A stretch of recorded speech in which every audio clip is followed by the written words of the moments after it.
si on a des... Bonjour à tous, dans cette vidéo, on va parler du leasing électrique. Est-ce que ça vaut le coup si on a des panneaux solaires pour recharger la voiture? On va calculer tout ça.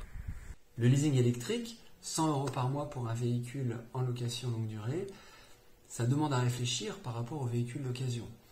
Ici, vous avez sur le site du gouvernement, évidemment les conditions, il y a des conditions fiscales pour pouvoir en bénéficier, il faut habiter également à une certaine distance de son travail. Mais aujourd'hui, il commence à y avoir plusieurs modèles qui sont éligibles, hein. Vous voyez ici plus d'une dizaine de modèles qui permettent de faire son choix. Alors, pour savoir exactement combien ça coûte, j'ai fait comme d'habitude, j'ai fait une petite feuille de calcul, mais je suis allé un petit peu plus loin, j'ai fait un site internet qui est évidemment dans la description de la vidéo, je vous encourage à aller voir. Alors sur ce site internet, j'ai mis aussi mes autres vidéos, donc vous pouvez voir évidemment ma discussion sur les panneaux solaires thermiques, etc. Et cette nouvelle page où justement je fais ce calcul de comparaison. Je me suis dit que c'était intéressant de le partager, alors allons-y, faisons ce calcul, comparons. Donc dans ce calculateur, j'ai mis le nombre de kilomètres qu'on fait par an, la consommation au 100 km, donc on suppose qu'on a un véhicule thermique ou hybride, le prix de l'essence, alors vous pouvez changer évidemment, c'est l'intérêt, le nombre d'années de possession du véhicule, les frais d'entretien. Et oui, parce que dans le leasing électrique, on peut, dans la mensualité, faire rentrer l'entretien. Donc il faut comparer ce qui est comparable. Donc là, sur 5 ans, si on a eu 2000 € de frais d'entretien, là, il faut tout prendre. Hein. Il faut prendre à la fois les grosses réparations, mais aussi les contrôles techniques, ce genre de choses qu'on n'aura pas à payer avec le véhicule électrique. Et puis évidemment, la différence achat-vente du véhicule. Donc là, il y a des valeurs par défaut, mais bien évidemment, vous rentrez vos valeurs ici en fonction de votre véhicule. Le résultat s'affiche ici. Et c'est vrai que j'étais assez surpris de faire ce calcul. Ça correspond à peu près à ma situation. Et on se rend compte que finalement, si on ramène tout par mois, on a quand même 200 €. Ce qui vient vraiment rajouter au prix mensuel, c'est le prix de l'essence. Si on compare ça avec un leasing électrique, avec un même nombre de kilomètres, mais parcourus en kilowattheure, alors la consommation d'un véhicule électrique, ça varie un petit peu. J'étais allé chercher à droite à gauche sur les constructeurs. En gros, on peut prendre 15 kWh au 100 km, hein, c'est ce qu'il y a ici. Le prix du kilowattheure en euros, ça dépend de votre contrat d'électricité. Si évidemment c'est des heures creuses, vous allez peut-être payer un petit peu moins cher. À vous de voir. Et puis évidemment, combien vous payez mensuel en euros. Alors là, 100 €, ce serait par exemple pour une Twingo avec l'entretien, quelque chose comme ça. Hein. Si on veut aller vers un modèle un petit peu plus important, comme une 308 ou ce genre de choses, ou même un petit peu plus gros, comme une EC4, là, entretien compris, on va plutôt tourner autour de 190. Bon, si on reste sur quelque chose d'un petit peu avantageux pour l'électrique, histoire de s'amuser, on a voilà, un coût mensuel tout compris de 128 €.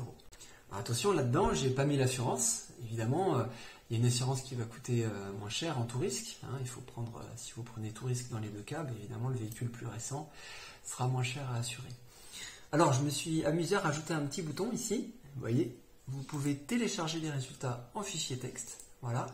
Et ça vous fait un petit bilan directement de votre calcul avec ce que vous avez rentré. Comme ça, vous pouvez faire plusieurs tests, tester différents véhicules électriques avec différentes offres de leasing et réfléchir un petit peu à tout ça. Voilà. Et maintenant, si vous avez des panneaux solaires ou si vous comptez avoir des panneaux solaires photovoltaïques avec une production électrique, comment ça va impacter ce petit calcul?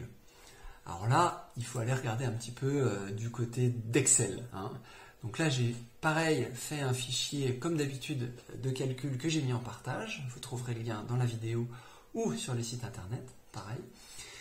Et là, j'ai rentré un petit peu plus de données. Donc je pense que vous pouvez appliquer ça à votre situation. Donc de nouveau, j'ai fait un grand bilan de tous mes trajets mensuels, annuels, hebdomadaires ici pour faire le grand total.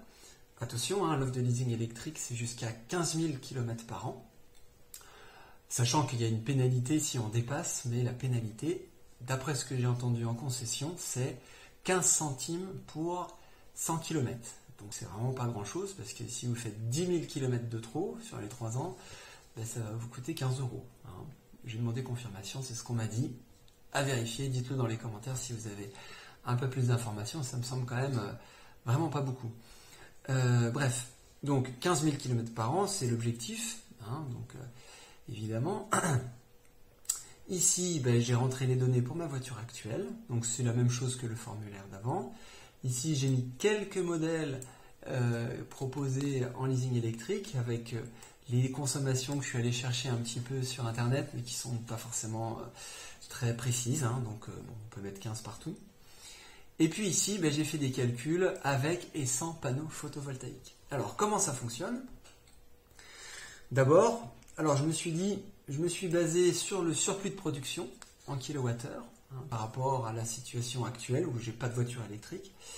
Et je me suis dit ben, qu'avec un peu de chance, j'arrive à utiliser la moitié de ce surplus pour alimenter et recharger ma voiture électrique. Donc ça veut dire que à la mi-saison ou en été, ben, la voiture est à la maison quand il y a du soleil. Hein. Donc c'est une hypothèse forte, hein, mais qu'il faut adapter évidemment à votre situation, si c'est possible ou pas. En tous les cas, si c'est possible, ben voilà, ça veut dire que j'ai 1700 kWh qui sont chargés par les panneaux, la moitié de ça. Et donc, ben, tous les mois, si je divise ça sur 12 mois, ça m'enlève 15 euros sur mon leasing électrique. Donc c'est appliqué ici, voilà. Dans cette case, coût mensuel si les panneaux rechargent la voiture. V2H, Vehicle to Home, donc voiture à la maison, ça veut dire que la batterie du véhicule sert à alimenter la maison. Alors, ça peut avoir un gros intérêt, évidemment, lorsqu'on a de l'ensoleillement dans la journée, que la batterie est rechargée et que la nuit, on a besoin de réchauffer un petit peu la maison ou d'alimenter le frigo et ce genre de choses. Mais il y a aussi un intérêt, c'est si vous êtes sur un contrat de type tempo, avec des heures rouges, alors là, ça peut être le truc pour faire des économies d'énergie. Alors j'espère que le V2H va se généraliser aux autres constructeurs, puisque électriquement, c'est pas le bout du monde quand même à réaliser, et ça peut vraiment changer la donne. Si on suppose qu'on est capable d'avoir du V2H sur un véhicule électrique, alors c'est ce que j'ai fait dans mon petit tableau ici, et qu'on a un contrat de type tempo. Alors le contrat EDF tempo, qu'est-ce que c'est? C'est des jours où l'électricité est très chère, c'est ce qu'on appelle les jours rouges. Il y en a une vingtaine par an, jamais plus de 5 d'affilée et jamais le week-end. Et attention, ces jours rouges, les heures sont très chères en journée, mais les heures creuses restent tout à fait raisonnables. Donc ça veut dire qu'il faut s'organiser ces jours-là.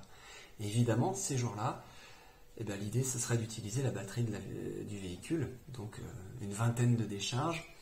Sachant que voilà, une batterie de véhicule électrique, ça peut varier, mais ça peut être une cinquantaine de kilowattheures, et ça peut suffire pour alimenter une pompe à chaleur dans une journée d'hiver, un jour rouge. Donc c'est une supposition que j'ai faite ici, sur ce tableau.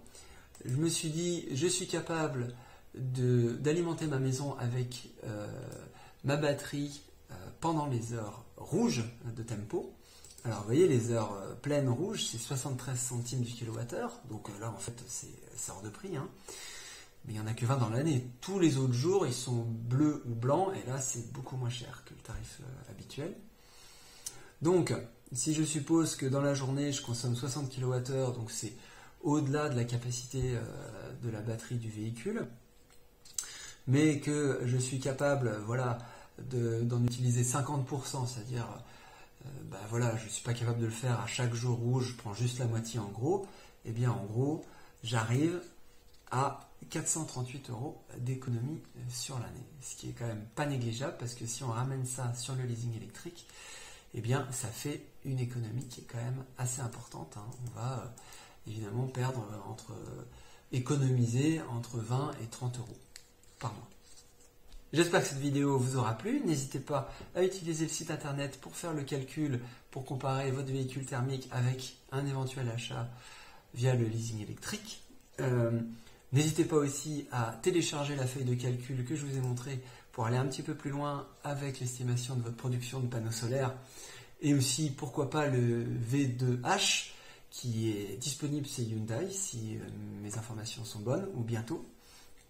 Et voilà. Comme d'habitude, bon calcul et à la prochaine!